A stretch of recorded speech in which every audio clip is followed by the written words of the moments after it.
A lo largo de estos meses, a lo largo de sobre todo los últimos 2 meses, ha habido una ola de protestas en Irán que ha dado la vuelta al mundo y se ha hecho presente en conciertos multitudinarios, en el mundial, incluso en las protestas en los principales diarios, y esto ha servido para una guerra de propagandas de ambos lados. No obstante, este fin de semana hubo una noticia que desconcertó a muchos y otra que pues tomó por sorpresa. ¿Qué pasó? ¿Qué realmente pasó? Hay que hacer algunas precisiones. Dicen unos que la policía de la moral, esta que casa a las mujeres, casa de casar, no de matrimonio, sino que las captura, las arresta porque no están usando bien el hijab. El hijab es la norma moral por la cual deben de ir tapadas, que ha sido abolida, que ha sido eliminada, pero ahí hay que precisar muchas cosas y no caer otra vez en ese río de propagandas de ambos lados. Vamos aquí a preguntarle a nuestro experto Nuño Rodríguez cuál es el análisis, cuál es la lectura de lo que está haciendo, sin antes pasar primero, obvio, por el reportaje de entrada para que también Shadi nos deje claros los puntos que han pasado. Esto es Detrás de la Razón. Soy Roberto de la Madrid. Comenzamos.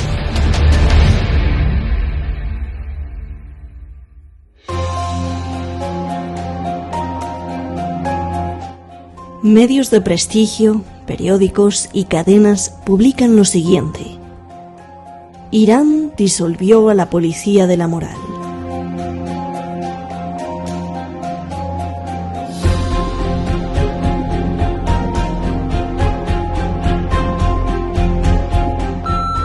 Falso. Disculpen medios de comunicación, pero los tenemos que desmentir.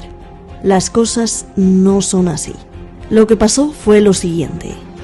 En una conferencia de prensa, alguien le preguntó al fiscal superior Jafar Montazeri por qué la policía de la moral ya no estaba presente.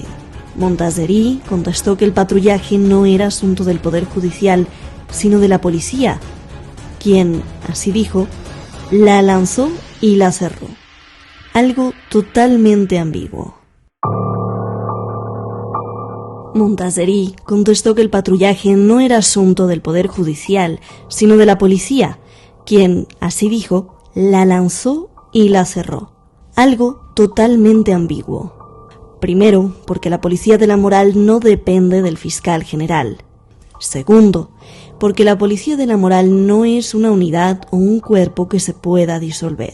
La policía de la moral es un programa y una práctica que la misma policía activa o desactiva y que obedece a las directrices islámicas del líder supremo.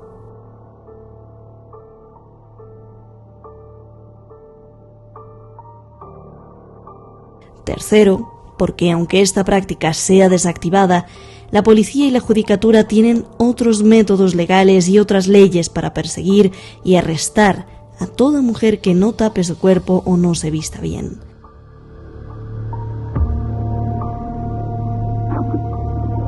Cuarto, el mismo fiscal de la frase ambigua también dijo que su poder judicial seguirá vigilando el comportamiento de la sociedad. Así que oficialmente Irán no ha decretado el fin de la policía moral. El concepto de la policía moral tomó fuerza como programa de la policía desde 2005 para arrestar a toda mujer que no vaya tapada usando la vestimenta como Dios manda. Cientos de miles han sido arrestadas.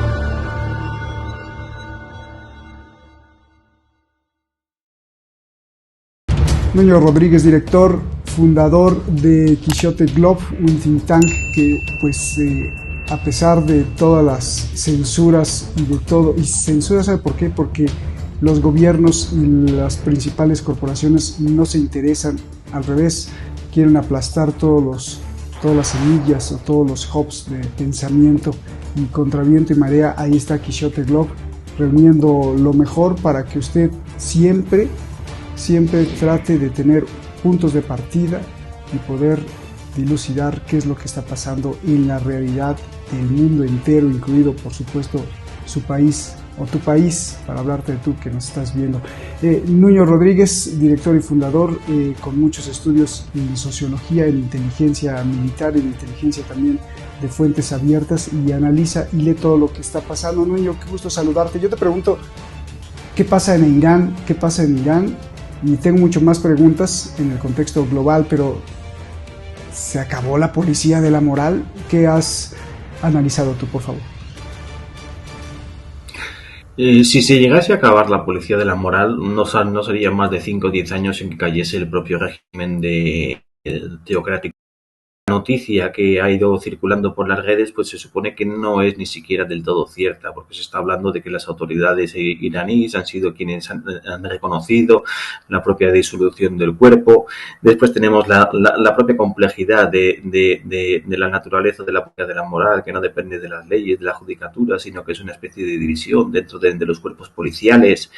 Es un cuerpo inquisidor. Es que es un cuerpo inquisidor porque todos aquellos regímenes que quieran basar su existencia en unos dogmas, en unos parámetros místicos, teológicos o incluso filosóficos particulares, van a necesitar un cuerpo que defienda esas tesis, esos dogmas que es de donde surgen las líneas maestras de las instituciones, ¿no? Israel tiene también ese tipo de instituciones. En todos los países suelen tener un régimen censor más o menos potente. En este sentido, pues en Irán han ido un paso más adelante y están intentando imponer en la calle pues unas medidas restrictivas contra las mujeres que son dignas pues, de tiempos pretéritos de bastantes cientos de años. Claro. No creo yo que vaya a acabar la policía de la moral. Ni siquiera que deje de haber una buena parte de la población que quiera la policía de la moral. Y más que nada porque en estos momentos que estamos viendo lo que sucede con las disoluciones de las sociedades tradicionales, en Irán y en otros cuantos países musulmanes saben perfectamente que detrás de la disolución de las sociedades religiosas van a venir lo que se llama ahora las sociedades woke, las sociedades del relativismo, las sociedades del nihilismo. Van a traer, digamos, una edad media intelectual bastante más grave que la edad media social que están imponiendo ellos allí. Ahora nos explicas qué es eso de la sociedad woke. Para cerrar este punto, era muy fácil hacer varios silogismos, ¿no? Sí, por ejemplo, para los que defienden toda esta tesis de Estados Unidos es el bueno y va a llevar democracia, y del otro lado para los que defienden las tesis de que todos los que sean contestatarios a Estados Unidos son los buenos, pues lo que nos explicas y lo que estamos viendo es que ninguno de los dos puntos son los válidos para explicar lo que está pasando, ¿no? Porque si, por ejemplo, los que decían que la CIA había organizado las protestas en Irán, entonces con esta noticia pues les había salido el resultado perfecto a la CIA y Estados Unidos, porque bueno, pues eliminan la policía de la moral, y quiere decir que eso era lo que buscaba, ¿no? Para empezar a descomponer el régimen. Si era al revés, pues y se eliminaba la policía de la moral, esto quiere decir que finalmente las protestas eran no solo auténticas, sino que era el llamado de una gran tradición de querer eliminar a los opresores de los derechos humanos. Entonces, en esta lectura de dos antítesis, o más bien de la tesis y de la antítesis, estamos analizando justamente pues la práctica de lo que tú dices. No se elimina la policía de la moral, pues porque finalmente incluso hay gente dentro de Irán que dice, si bien no lo estamos viendo este cuerpo de policía de la moral como antes, otro tipo de policía también están haciendo esa labor, ¿no? Muy interesante lo que dices, Nuño. ¿Y qué es esto de la sociedad woke? Mira, el tema de la sociedad woke, de todo el relativismo moral, religioso, cultural que estamos viendo en la sociedad occidental y han visto caer gracias al relativismo, a la negación del dogma, digamos, a la exposición a fronteras culturales, teológicas, religiosas o científicas de diversa índole a sus poblaciones. Evidentemente es positivo no estar viviendo debajo de un dogma, que los dogmas religiosos se retrotraigan frente a las tesis científicas. El tema que es que esto ha ido un poco más allá y ya no era simplemente de dejar paso al conocimiento, sino de desmantelar todo un sistema de creencias que era el que sobre el que se sustentaban las instituciones. Por eso los países musulmanes saben perfectamente que tienen que defender muy bien la fe musulmana, porque si no defienden la fe musulmana se van a destructurar sus propios sistemas de autoridad. Entonces, se van a relativizar, como está sucediendo en Occidente. La policía de la moral ahora mismo en Irán es un pequeño pasador que está intentando sustentar un engranaje de políticas religiosas, sociales, ya de mayor índole. Quitando ese pequeño pasador, pues pasará al final como pasó en la sociedad franquista con los censores. Deja de haber censura, empieza a haber una mayor exposición a un mercado de ideas. En 10 años la sociedad ha cambiado totalmente. Esto lo saben perfectamente en Irán, en Qatar, en Arabia Saudita, en Pakistán, en cualquier país musulmán que quieras nombrar. Y lo que quieren evitar a toda costa es que al final llegue una sociedad en la que se relativiza hasta el sexo biológico de los niños, que es lo que está pasando ahora mismo en Occidente. Saben perfectamente que alejarse de su fe, de su dogmática, aunque no crean en ella, que la adopten simplemente de una manera cultural, social o política, sin tener que meter aquí la metafísica para nada. Saben perfectamente que alejarse de esos parámetros culturales que les han valido durante milenios puede acabar en una sociedad degenerada como es ahora mismo la sociedad europea u occidental. Oye, Nuño, y también hay gente dentro de Irán que dicen que esto es una estrategia, pudiera ser también una especie de trampa política o geopolítica para distraer justamente esa atención y tensión que estaba sobre Irán.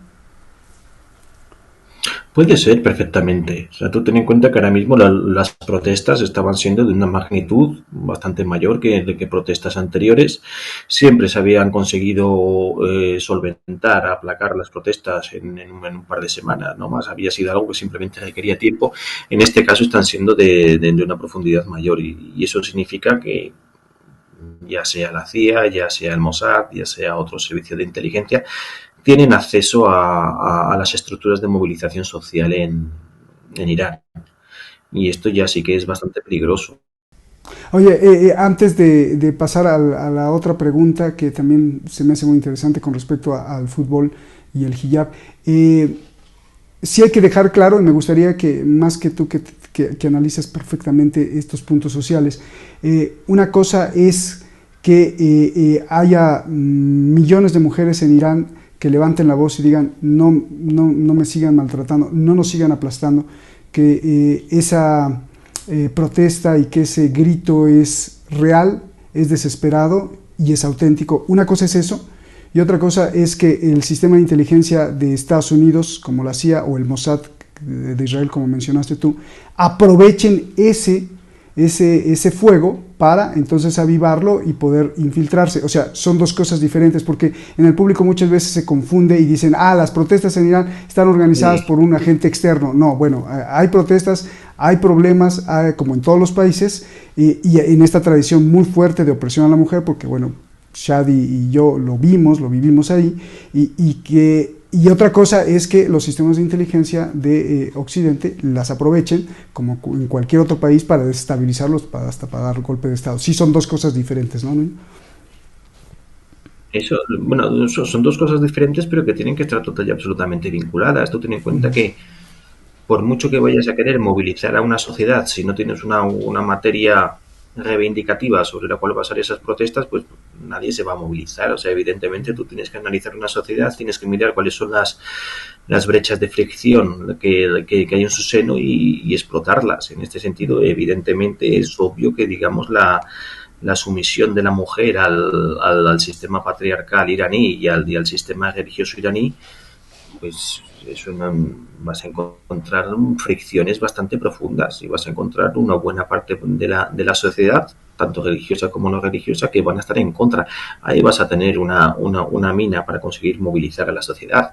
Si por cualquier Claro. cosa quieres movilizar a la sociedad iraní en torno a cualquier otro asunto, pues muy seguramente no podrías, no tendrías esa materia reivindicativa sobre la cual va a ser una protesta.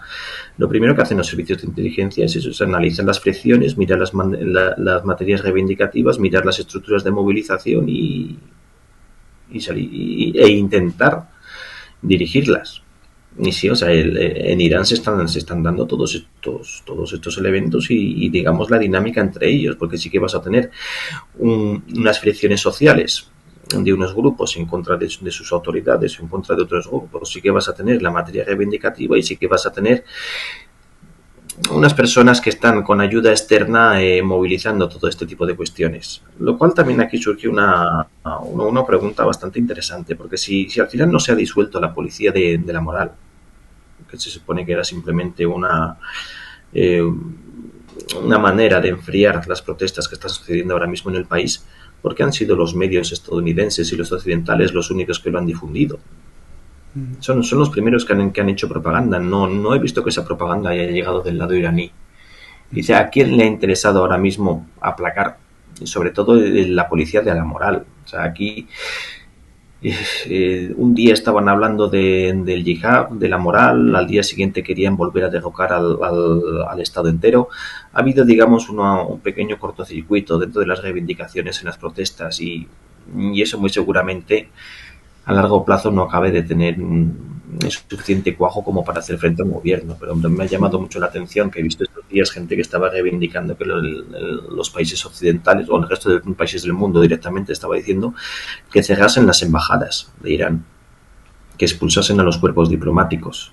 Y que te lo estaba diciendo una persona tranquila sentada en su despacho sin tener siquiera detrás un equipo cualificado como para poder tomar el mando del país. Lo de quién tiene la suficiente solidez ahora, qué grupo social tiene la suficiente solidez como para reemplazar al gobierno que hay en Irán. Claro. ¿Y no será que también están programando que vienen acuerdos y amigazgos y relación más cercana con Irán? Porque ya todo está bien. Te lo pregunto porque este sistema hipócrita, sobre todo tú lo has visto ahí en Europa y bueno, pues nosotros lo hemos seguido en paso a paso en Washington de tanto europeos como estadounidenses, de que ellos se creen que son, estoy hablando de los políticos, ¿no? Que ellos se creen que son los que llevan la democracia, la libertad de expresión, la libertad de pensamiento a los demás que no son como ellos, en esta guerra de hipocresías, ¿no? Tanto del bando europeo estadounidense como del bando de Irán. Entonces, la pregunta es, sí, hay que agitar Irán y hay que decir que son los terriblemente malos, pero no hay que agitar ni decir que los cataríes, el gobierno de Qatar es el terriblemente malo, ¿no? He escuchado ahí de la diplomacia europea varios comentarios en donde sí es que las dictaduras, no hay que hacer negocio con las dictaduras, esto es terrible, ¿no? Cuba y Venezuela y sí, pero sí hace negocio con Qatar y le invierten miles de millones de dólares o con Arabia Saudí. Este doble discurso es porque así es el ser humano, Nuño, siempre es así, siempre va a ser así. No, es un discurso basado en intereses materiales. Si una persona está respondiendo a sus acciones físicas, sociales, acorde a su sistema de creencias, pues otro gallo cantaría. O sea, sí que hubo un tiempo en el cual la palabra honor no era un concepto vacío, sino que era una auténtica divisa. Tu palabra valía lo que valía tu persona. O sea, tu sistema de creencias era lo que se reflejaba en tu actitud. A día de hoy, pues tenemos un discurso interesado, no sé, pues, de defender la democracia, los derechos humanos, todo lo que quieras, pero que a la hora de la verdad no es, digamos, de una aplicación práctica totalitaria o universal. O sea, simplemente es una herramienta para beneficiarte en las negociaciones con países que vayan a tener alguna debilidad. O sea, la democracia ahora mismo, a la gente que está disponiendo de una cuota de poder en el aspecto global, pues les importa muy poco. Y es lo que estás diciendo, o sea, pueden llegar a tener acuerdos con cualquier tipo de monarquía feudal que decapita gente en las plazas públicas o que hace cualquier barra basada. A día de hoy simplemente tenemos una dinámica de intereses. Lo que queramos argumentar para justificar esa dinámica de intereses, pues ya cada país y cada gobierno hará lo suyo. Le puede tocar el turno ahora a Irán en el coqueteo, en el sentido de acercamiento. Lo pregunto por la cuestión petrolera. ¿Se va a acabar o no, no se va a acabar el petróleo ruso para los europeos, pero bueno, sería otra fuente indispensable de crudo barato desde el Golfo Pérsico, Nuño? Podría ser perfectamente. O sea, ahora mismo la reestructuración de todo el mercado energético pues está sucediendo a marchas forzadas. Y está claro que después de las declaraciones de Rusia que ha tenido hoy de evitar por todos los medios, evitar que le paguen el precio impuesto por el cliente, pues ya ha declarado que de aquí para dentro de unas semanas, ya para el año que viene, no va a haber petróleo ruso en Europa. Que Irán vaya a reemplazar a Rusia dentro del mercado, pues la verdad que tampoco lo acabo de ver. O sea, Rusia e Irán siempre habían sido competidores por el mercado europeo. Ahora mismo tienen una dinámica dentro de Asia pues que puede ser un negocio bastante fructífero. Ahora mismo habría que saber cuáles son porque esta jugada ya se había anticipado Rusia y ya había tejido una red de alianzas y de distribución de diversos productos energéticos a través de Turquía y de Euroasia, incluyendo el petróleo iraní, que no sabemos hasta qué punto, digamos, tenían capado ese mercado para los europeos ya previamente, pero puede haber un reemplazo de las materias energéticas iraníes por las rusas en Europa bastante limitado, y aunque lo hubiese de mayor calado tampoco conseguirían, digamos, llenar las necesidades que estamos teniendo en este momento en Europa. Claro, aunque quizá en el yacimiento Pars entre Qatar e Irán, que es conjunto, a lo mejor ahí sí hay un gran potencial que no ha sido explotado. Y bueno, mira, el Mundial de Qatar por ahí cerca, ¿no? Qué doble hipocresía de todos, ¿no? De todos los actores, del gobierno de Qatar, del gobierno de Estados Unidos, del gobierno de Europa, de los gobiernos de Europa, de Irán. ¿Qué hacemos con los pueblos, Nuño? Porque finalmente también tenemos sistemas de censura y terribles en todos nuestros países, incluido Irán también. ¿Qué hacemos con los pueblos? Porque finalmente pues los gobiernos se ríen, viajan en coches de lujo, tienen tremendos banquetes y fiestas y no les importa todo esto. Yo lo he visto en Europa, lo he visto en Irán, lo he visto en todos los lugares donde he podido ver. ¿Qué hacemos con el pueblo? Ese sí es una pregunta, porque finalmente mucha gente nació en una familia que no ha sido privilegiada y que no tiene los contactos y no los va a tener con esas altas esferas, y bueno, va a quedar sumida en un mundo sin posibilidades, sin poder tener acceso a muchas otras cosas de las que dicen salvarlos los grandes. ¿Qué hacemos con todos esos pueblos? Con el pueblo iraní, con el pueblo español, con el pueblo mexicano, con el pueblo estadounidense, con el pueblo que ellos no tienen idea. Lo primero que tenemos que dejar es de considerarlos como una unidad homogénea. O sea, los pueblos son heterogéneos y se aglutinan pues en torno a diferentes creencias, a diferentes mitos, a diferentes dogmas religiosos, y a partir de ahí pues van emanando las diferencias idiosincráticas de cada parte del país, de la población, del pueblo, de lo que quieras. En este sentido has comentado sobre la hipocresía de los gobiernos y de los políticos, y frente a esta hipocresía lo que hay que hacer es contraponer la credulidad de los pueblos, porque cuando salimos a la calle lo que dicen los políticos tiene mucho mercado en la mente de la gente. La gente lo acepta. Sabemos perfectamente que lo que a nosotros nos parece esperpéntico por parte del poder, pues ahora a pie de calle vas a salir a la calle y vas a encontrar gente que te lo vaya a defender. ¿Qué podemos hacer con eso? Es lo de siempre. Lo que estamos viviendo en este sentido es una situación bastante compleja, pero lo que es la hipocresía de los estados es algo que está total y absolutamente paralelo y sincronizado a la credulidad de los pueblos. Dijiste que no había pueblos homogéneos, me encantó eso porque finalmente sí no hay una homogeneidad en la cuestión cultural o de costumbres dentro de un propio, digamos, pueblo de un país. Sin embargo, sí hay como una especie de homogeneidad si lo vemos desde un solo punto de vista en cuanto al sufrimiento económico, ¿no? O sea, yo creo que sí, ahí todos los pueblos del mundo se parecen o son similares, ¿no? O sea, finalmente te metes la mano al bolsillo y no alcanza para pagar el fin de renta o de alquiler de tu casa, o no alcanza para las colegiaturas de los niños o de tus hijos, o no alcanza y cada vez va alcanzando menos.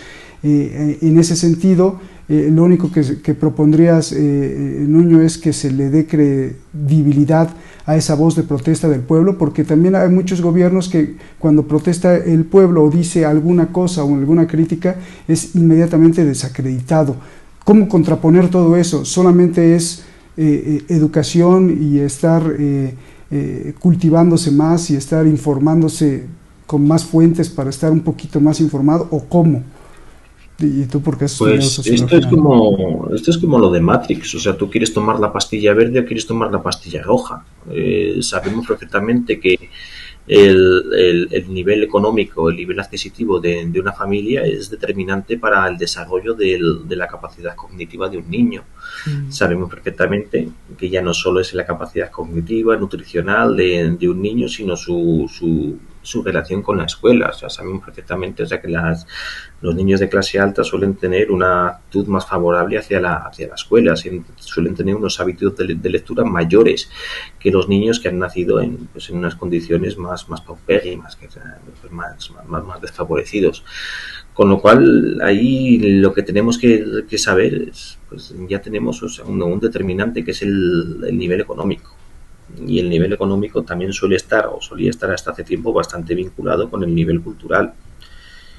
Pues tenemos pues la extrema pobreza, o sea, que está desvinculada del nivel adquisitivo propio y del nivel cultural. Y los pueblos al final se componen pues, de muchos tipos de personas, tipos pudientes con conocimientos, tipos no pudientes sin conocimientos. En este sentido, al final es un cúmulo de estrategias, tanto personales como sociales, que se van solapando las unas con las otras y que van pugnando para ver cuál es la que prevalece. Y en esa pugna es donde entran los servicios de inteligencia creando sus propios títeres, sus propios líderes y todos los demás van a estar bailando al son que una persona que ya ha sido preelegida, que ya ha sido preseleccionada para ejecutar la protesta social, pues va a ir haciendo. O sea, ¿qué es lo que podemos hacer? Todos los movimientos sociales están bastante bien analizados y están bastante bien medidos. Se sabe perfectamente ya no solo cómo crear una revolución, sino cómo conseguir redirigir, resignificar una revolución que por cualquier cosa ha salido de manera espontánea o la ha hecho un actor contrario. Yo no siento ser tan pesimista en este aspecto, pero es que yo no te puedo dar una receta, yo no te puedo decir ahora mismo que pongan a sus niños a leer a Freud o a leer a toda la literatura clásica, porque en el día de mañana van a ser unas grandes personas muy vinculadas con el poder económico y que van a tomar decisiones de gobierno muy sabias, porque puede ser que no sea así. No hay nada más frustrante en esta vida que tener una capacidad intelectual y ejecutiva que no se puede llegar a implementar. ¿Qué te podría decir en esta situación? Pues lo primero que se intente buscar el lado positivo de las cosas. O sea, siempre tenemos que ir hacia un lado que tienda hacia la sociabilidad y hacia la bondad. O sea, no tenemos que dejarnos llevar por el radicalismo, por el fanatismo, que lo único que nos lleva es a polarizarnos con el vecino de al lado, que no tiene nada que ver en las decisiones políticas. O sea, nosotros acabamos enfadados porque somos víctimas de un tercer actor. Yo por eso todo lo que son este tipo de revueltas, todo lo que son estas protestas en las cuales se habla de un pueblo unificado en contra de un gobierno, pues porque me parece muy bien, porque siempre hay gobiernos que actúan de una manera que es aberrante con su población. Irán en este sentido es bastante cruel con su población. Pero hay que intentar ser un poco crítico con todos los movimientos que llegan a salir mínimamente en los medios. Es que todos los que hemos estado organizando actividades sociales de la índole que sean, sabemos perfectamente lo difícil que es reunir a 500 personas. para cualquier cosa. Claro. Da igual, o sea, hay que de repente veas que te salen miles de personas a la calle, tú ya sabes que alguien con recursos ha estado organizando toda esa protesta. Hay que tener mucho cuidado con todas estas protestas que nos llegan ya, digamos, digeridas a forma de eslóganes, a formas de logotipos y ya formas de participación en la protesta. Hay que tener mucho cuidado con ello. A veces pecamos de ingenuos, ¿no? Querido Nuño, hay personas que reúnen a cientos de miles o a miles o a 100,000 y luego hasta pagan por ir a verlos, o sea, uno paga, ¿no? Y estoy hablando de conciertos y de artistas que mucha gente ni entiende esa música, pero va y hasta paga con gusto. O sea, hay grandes estrategias para poder embaucar, como se dice en México, para poder hipnotizar a la gente, aunque la gente no crea que está hipnotizada, sino que está enajenada. Qué maravilloso es esta conversación. Yo te agradezco mucho, Nuño, enriquecedor completamente. Si gustas agregar algo, si no, pues yo me quedo con estas palabras. Tu análisis sobre las protestas en Irán, yo creo que eso es importantísimo, hacerle varias lecturas a usted, a ti que nos ves. Pues te invito a que vuelvas a reproducir el video y analices perfectamente todos estos puntos. Me quedo con una frase creo que hermosa que dijiste, Nuño. El honor era un gran valor. Yo creo que debe ser uno de los valores más altos que tiene el ser humano, pero que ahora ha sido eliminado completamente por cualquier sistema monetario, porque lo que piensa el ser humano es en el interés. Nuño, te agradezco, tu cereza del pastel. Muchísimas gracias a ti por la invitación. Gracias a ti, es un placer como siempre, y gracias a ustedes por estar siempre aquí con nosotros tratando de entender lo que pasa. Nuño, un gran abrazo, cuídate mucho. Gracias, igualmente.